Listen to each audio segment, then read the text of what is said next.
नमस्कार, मैं डॉक्टर गौरव खरिया हूँ और मैं दिल्ली के इंद्रप्रस्थ अपोलो हॉस्पिटल में निदेशक के तौर पे कार्यरत हूँ centre for bone marrow transplant and cell therapy में। आज हम सेफ ब्लड ट्रांसफ्यूजन प्रैक्टिसेस के बारे में बात करेंगे।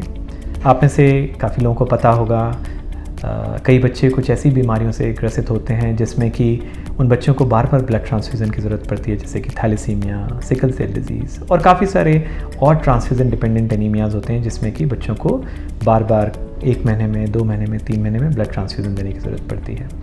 काफ़ी बार मैंने देखा है कि पेरेंट्स के मन में काफ़ी सारे सवाल होते हैं ब्लड ट्रांसफ्यूज़न प्रैक्टिसेस को लेके। तो कुछ बेसिक जो नॉर्म्स हैं, जो रूल्स हमें फॉलो करने होते हैं ब्लड ट्रांसफ्यूज़न को लेके, वो मैं आज आपको बताना चाहूँगा। जब भी हम किसी बच्चे को, से फॉर एग्ज़ाम्पल थैलेसीमिया या सिकल सेल डिजीज़ का बच्चा है, जब भी हम इनको ब्लड देना चाहते हैं, देते हैं, तो हमारा एक थ्रेशोल्ड रहता है कि उससे ऊपर हम ब्लड को रखना चाहते हैं जिससे कि बच्चे की जो एक्टिविटी है, जो डे टू डे एक्टिविटी, वो कॉम्प्रोमाइज़ ना हो। और ये जो कट ऑफ सेफ लेवल एक है, that is more than 9.5 grams. तो जो प्री ट्रांसफ्यूजन लेवल है इन बच्चों का, वो 9.5 ग्राम, 10 ग्राम से ऊपर होना चाहिए और ट्रांसफ्यूजन के बाद में इसको बढ़ के करीब 13 और 14 ग्राम के आसपास हो जाना चाहिए। हर ट्रांसफ्यूजन का जो एक हम कैलकुलेशन करते हैं कि किसी बच्चे को कितना ट्रांसफ्यूजन लगेगा, वो वेट बेस्ड होता है।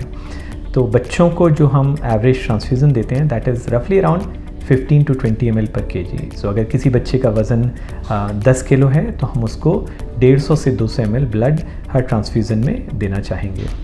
जो ब्लड है ये प्रेफरेबली नेट टेस्टेड होना चाहिए और जो ब्लड है वो प्रेफरेबली ल्यूकोडिप्लीटेड होना चाहिए। ल्यूकोडिप्लीटेड का क्या मतलब होता है? जो हमारे ब्लड है उसमें 3 कण होते हैं, लाल कण, सफ़ेद कण और पीले कण। हम इन बच्चों को, जिनको सिर्फ लाल कण देना चाहते हैं, जो पीले और सफ़ेद कण हैं वो इन बच्चों में नुकसान पहुंचा सकते हैं। तो जो ल्यूकोडिप्लीशन है एक प्रक्रिया है जिसके द्वारा हम जो सफ़ेद कण हैं जो कि हार्मफुल हो सकते हैं इन बच्चों में रेगुलर ट्रांसफ्यूजन्स के द्वारा, उनको हम हटाना चाहते हैं। तो ये ल्यूकोडिप्लीटेड ब्लड होना चाहिए।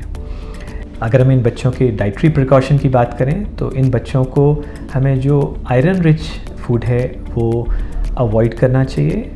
इसका मतलब ये नहीं है कि इनको हम बिल्कुल आयरन नहीं देंगे। जो नॉर्मल आयरन कंजम्पशन है वो इनको दे सकते हैं, बट आयरन रिच डाइट जो है वो हमें अवॉइड करना चाहिए।